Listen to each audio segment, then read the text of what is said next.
We are packing up our cozy apartment in Bruges, Belgium. The place we have called home for exactly 2 years. Saving up money, Ryan's been working as a greenkeeper on a golf course. Friday, December 20th, and it's my last day at work. And myself, I have been teaching English, Dutch, and German to students. We have shared quite a few adventures together, but this feels like the start of our greatest adventure yet. It feels really strange to be packing everything up.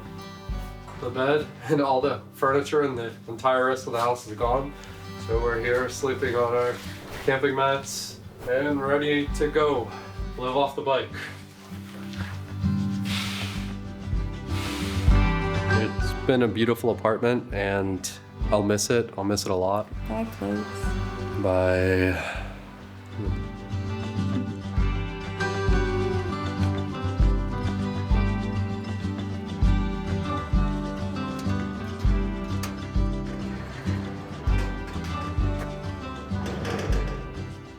We're leaving tomorrow. We have to disassemble the bikes today and pack our bags, make sure everything's good to go. This bottle is seriously in the way. Maar echt waar, God, I can't hold the bike storage. I'll get aggressive. 2025 kicks off with a bang. At the train station in Bruges, friends and family wave us off as we're on our way to Ushuaia, the southernmost city in the world. But almost immediately, we have to weather our first storm. The airline loses both our bikes and checked luggage. The other bag has all of my gear in it. My clothes, it has everything that I need to take this trip. 2 days later, however, the bikes finally show up in one piece. What a relief, but the checked bag, gone. We found our bike boxes. Now let's peek inside and see if they're in one piece. They look good, eh? The boxes look okay. We at least have the bikes now, that's the most important part. All the rest we can figure out, buy new tents and gear, whatever we have to do, but at least now we have bikes. Inside that bag were our big Agnes tent, Ryan's sleeping pad, Helinox chair, clothes, and other crucial bike tools. All are lost forever. At least we can make our first bike ride of the year and our first bike ride in Latin America. It's been a difficult start and not the best start of the year, honestly. But what goes down must come up. So we have our bikes a day late, but they're here. And they're working, and albeit we don't have all Ryan's stuff, but we'll figure it out as we go. And hola, ¿qué tal? Bienvenidos a Ushuaia. That's why we spend the first few days in Ushuaia, stressed out over the phone, negotiating with customer service for solutions or compensation. My mind is so blown. I don't even know what to do, honestly. This has almost broken me. If I'm being completely honest, this has broken my brain. If you ever have been in this situation, you know how nerve-wracking this process can be. We eventually decide to purchase whatever replacement gear we can find, and we move on, eager to begin our journey. Now we need to buy a tent, a sleeping pad, and a few more tools for the bike, but we're mostly there. After all the mishaps there, we now have a tent, we have a sleeping pad, we have all the gear we need to actually start this journey. Thank God, thank God.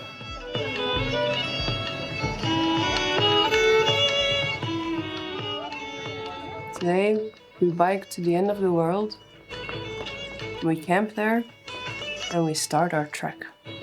And now Patagonia can officially begin. We ride into Tierra del Fuego. Let's go. After I put this away. Gotta go in here too.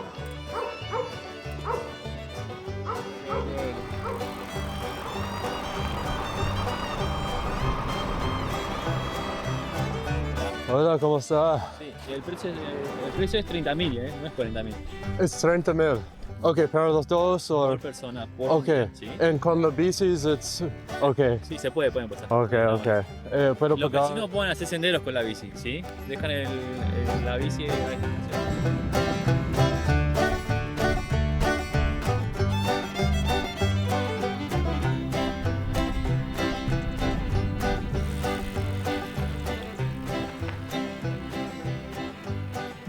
Riding through the national park Tierra del Fuego, we reach the end of the world and the start of our trip.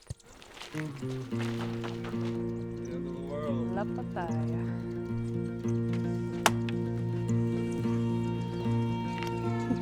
I feel awestruck standing there staring at that sign that I've dreamed of for so long. Come on, the Alaska. Please, get us there.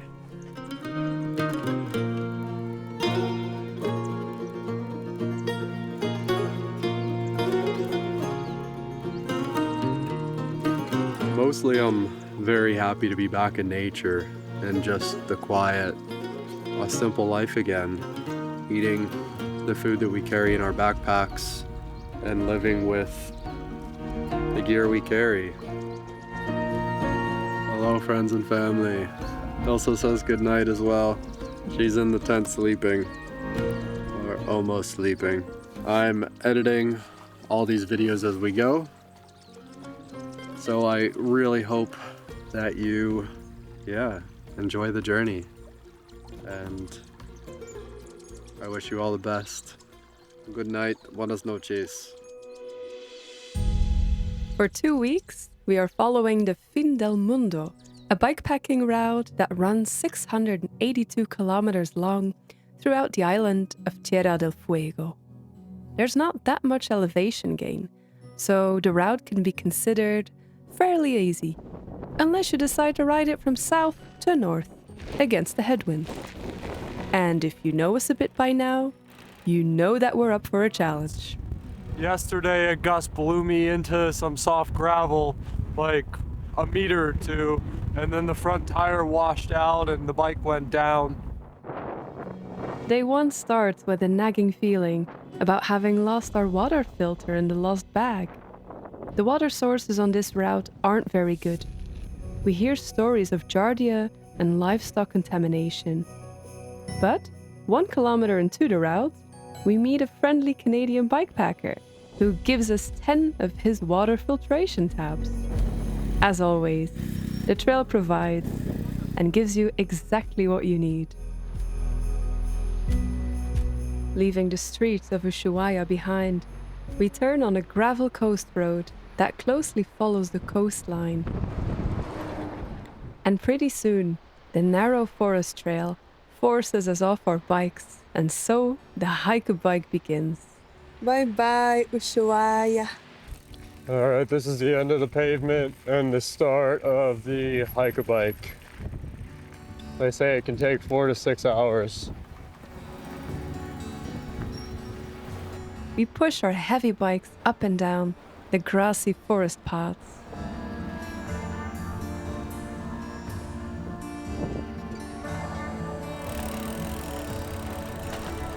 Yeah, slow and steady.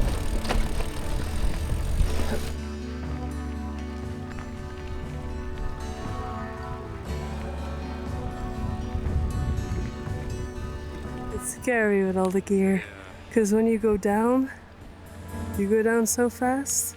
Yeah. I'm not a mountain biker, I don't have experience a lot. No, you don't. I know. So I'm gonna take this real slow. As you should, just stay safe. That's what's most important. We have all day, so we got food for days. Take your time, stay safe. My setup's super wobbly, and it's it's sketchy, so just Nice and steady. nice and steady.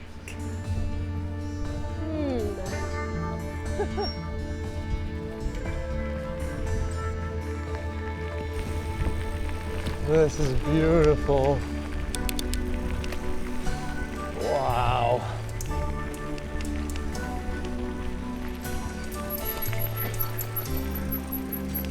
Oh my god. Oh my god. It was doing water. Yeah? Yes. Ryan just spotted a whale. I was trying to track it with the Beagle Canal. Boom. Hello. Hello.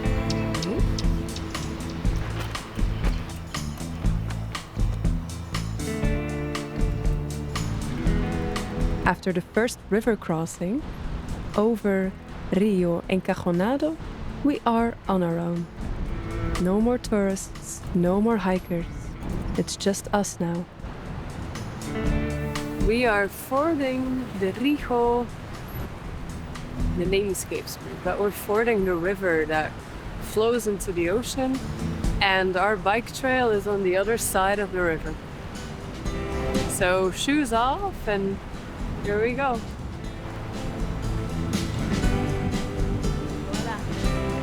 Good? Good. Watch your feet, there might be sharp muscles, but the bike will steady you. Good. Good.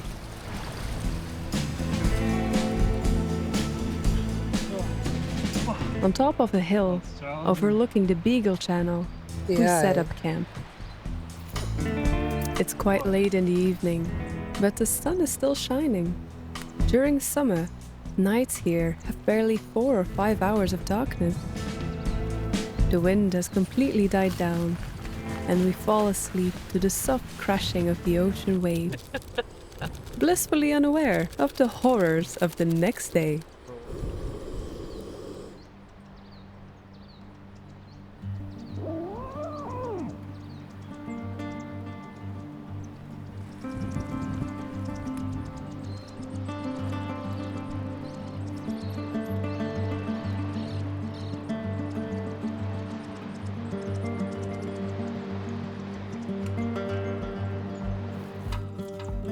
The next morning, we sleep in until 10 a.m. I guess we really needed all that sleep. After 2 morning coffees and a handful of granola, we pack up and we continue pushing our bikes up and downhill.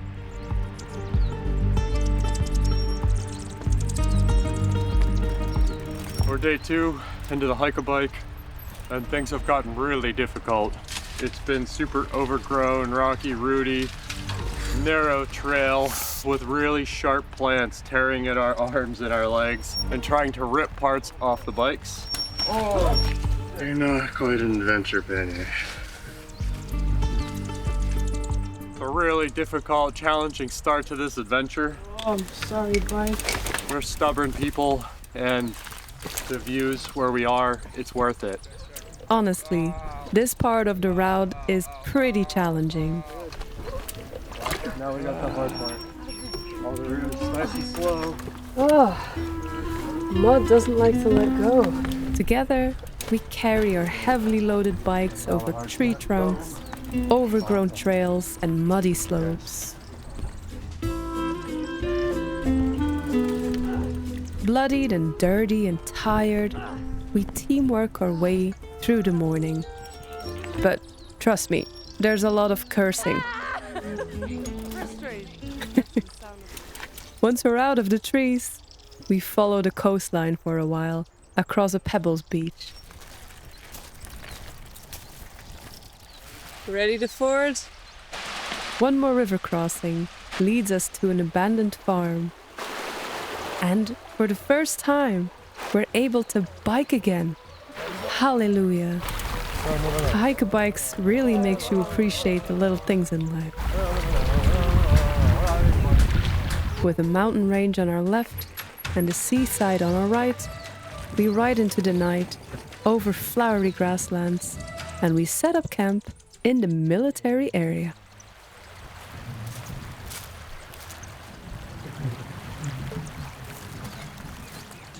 What the heck have you got there? Hot dogs. That's right. Now, the magic ingredients. Love? No. Overrated. Other side. Huh? Not a dirty underwear, but... Huh?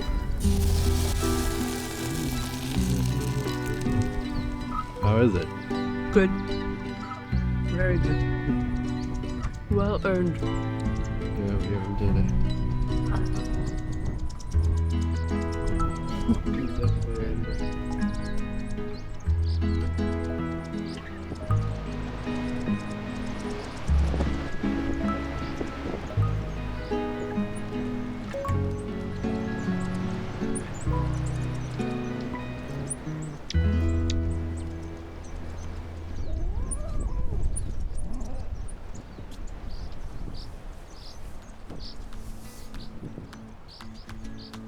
The next day, we leave the military zone and we follow the gravel road that's soft and undulating. Wow, civilization, eh? Whoa. Okay. Now how to get through it. It takes us along small seaside communities and seafood restaurants. It's day 3 or 4 of our bike trip, and we woke up not too long ago, climbed over the military fence, and now we're at the Akum restaurant. It's supposedly one of the best restaurants in town. Well, out of town, or pretty far out of town, but it's supposedly really, really good. It's time for a treat after all the stress we've been through. What a beautiful meal.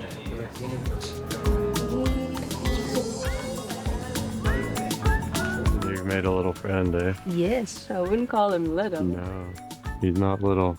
But right before we hit Ruta 3, or Highway 3, Ryan gets chased and attacked by a couple of aggressive dogs.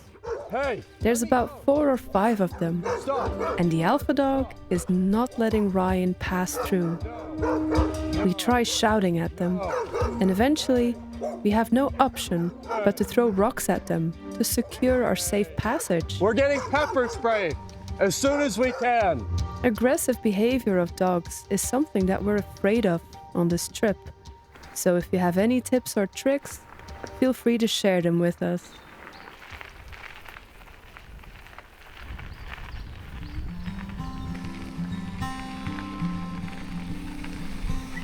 Gravel turns into concrete, and we grind our way up the pass, riding the shoulder of the Pan American Highway. Oh boy. All right, we're officially on the 3, the Pan American Highway. We're raining, first rain day of the trip, and we're climbing up to the pass here on our way to Tolwyn. Yeah. It's really raining now, and the Patagonian winds blow us nearly off our socks.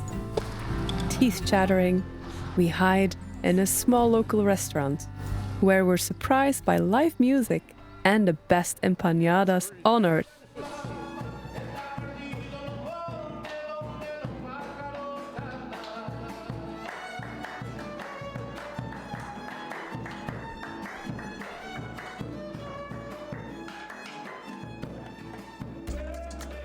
Strengthened once more by food and tea, we pedal on towards Tolwyn, where we end up staying the stormy night in a teepee on a local campground.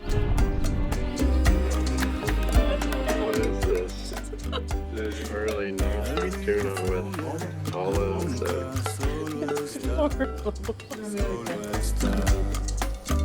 Tolwyn is mostly famous for its bakery, Panaderia La Unión, for its incredible baked goodies and sweets. Among cyclists, it's highly appreciated as well, because the owner has a heart for cyclists and allows people to sleep in the basement for free. So today we head out into the Pampas. Is that what they call this? Yeah, the grasslands. The grasslands here, it's kind of marshy. There's not much water. We don't have a water filter, so we're gonna have to go try to buy bleach or something to get us through this section. If the winds are favorable or stay low, then it should be not too terribly difficult. But Oh, I feel good. I feel ready to leave. I had a good 0. I did a lot of things and I relaxed sufficiently. So I'm ready to do this last leg of our first trip, the Fin Del Mundo. Look forward to arriving in Chile in a week. After Tolwyn, the next stretch leads us more inland to the grasslands or La Pampa.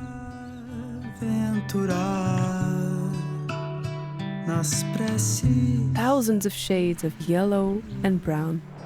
The plants here are just as harsh as their windswept environment, especially when you attempt to sit on them. Ow! What is that? Ah! Take it out of my bum! Here, we are far away from the highway and civilization in general. Over the next few days, we get to meet a lot of birds, wild horses, and guanaco families, but we barely see another soul or traveler. Most buildings are empty and abandoned, like this hotel at Lago Yehuin. 48 just for you. Oh, thank you very much, sir. It must have been glorious in its previous days. The only constant sign of civilization here is the never-ending fence lines on both sides of our route. And death is never really far away here. Life on La Pampa can be relentless, both for us as cyclists and for the animals, such as the guanacos. We get used to the company of guanacos. They're like quirky members of the camel family, and they kind of look like a children's drawing. Our hearts are broken. A little guanaco separated itself from the rest of the group of the herd on the other side of the fence. And the mom jumped over it and tried to help it, and they ran both in front of us. But now the mom has disappeared, and the little one... Hi, baby. Oh, I wish I could help you. What can we do for you?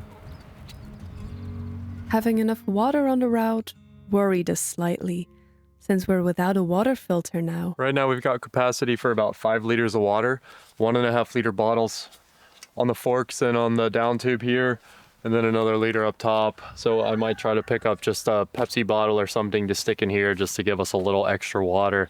Maybe be able to carry at least a full 2 days, if not 3, just in case, because the water sources here are sketchy with a lot of giardia. It's lowlands, marshes, lots of cattle and sheep. So yeah, we really don't want to get sick.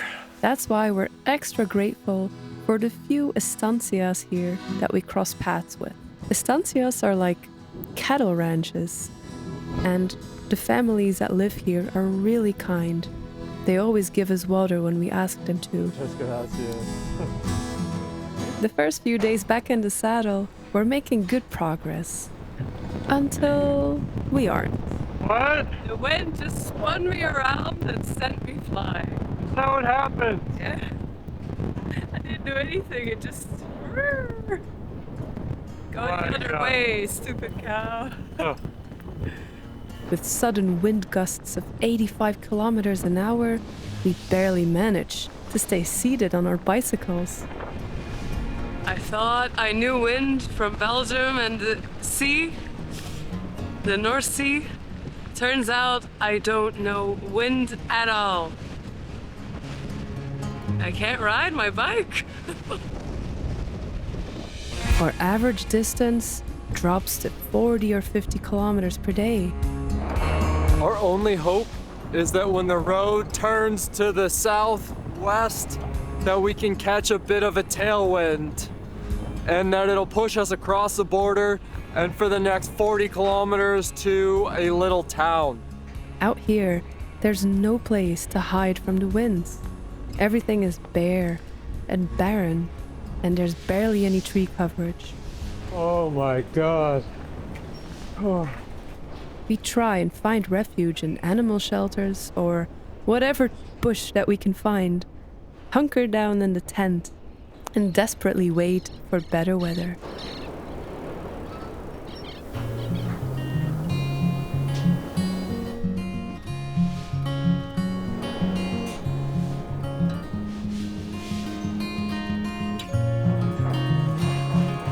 right there, at our lowest point of the entire trip, that is when we meet Nestor, a true trail angel. Today's Saturday, the 18th of January, and it was another very windy day. I got blown off the bike when all of a sudden a car saw that and stopped to help me. Sitting in the car was Nestor. He offered me us a ride to the border patrol. So he really saved our asses. At the border post, we get our stamps from the officer and eat our lunch in the waiting room to avoid the winds outside.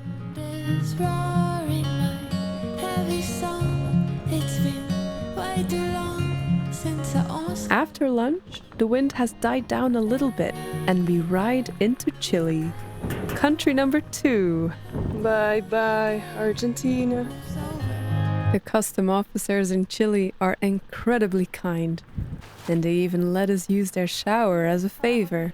It's been a few days since our last shower. Shower on a border crossing. Who would have thought? We stayed the night in Pampas, Guanaco. Where would they get their name from? We sleep in one of the free wooden shelters and stay up reading till late. Our first night on Chilean land. After that, we have to face one more day of serious headwinds. And I mean serious headwinds. It's 1 o'clock, and the wind is worse than yesterday, by a good bit. Until we are finally blessed with a tailwind that blows us straight to Cameron, a beautiful little community by the seaside. We're back in society now, and it shows. This day, we see more people today than all together combined in the previous week. How long did it take to get to Peru? Or from Peru? And at night, we meet 3 bikepackers at camp from France, Belgium/Canada, and the UK. Hearing stories of other travelers, we get a glimpse of future routes and highlights, such as Torres del Paine and the area around Bariloche. We can't wait for the beauty that Argentina and Chile further have in store for us. But first, it's time to finish up this route. We're camped at the bay, and today should be the last day of the Fin Del Mundo. We've got about 90-ish kilometers to Porvenir, where we can take the ferry to Punta Arenas. So that's really exciting. We've heard some rumors on the trail about the wind turning in our backs. So that would be amazing. That would be day 2 that we have a tailwind. So let's hope. Let's fingers crossed for that. The last day is the longest one yet. We ride 100 kilometers with a beautiful tailwind and some concrete here and there. A new highway. Making it really easy for us to cruise into Porvenir. It's day 14 or maybe 15. I'm starting to lose track. We've ridden 80 some kilometers now. We've got about 20 more to go. And then the Fin Del Mundo is complete. I'm feeling a bit loopy because of the exhaustion and hunger. So it's automatic pilot. It takes a toll, and now it's time for a recharge. Yeah, here's the rain. Oh my God, it's pavement. Wow. That means we're like 10K from town. Here we go, showers, clean clothes, and fresh, real food.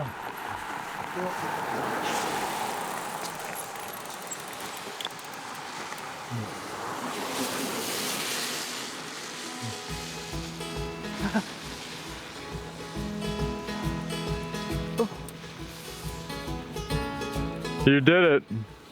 We did. We did it. How's it feel?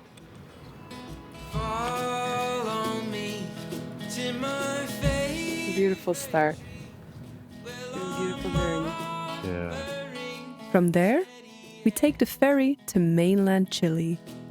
And that night, we arrive, sleepy and sound, in Punta Arenas. The first leg of the journey is officially over. On to the next adventure.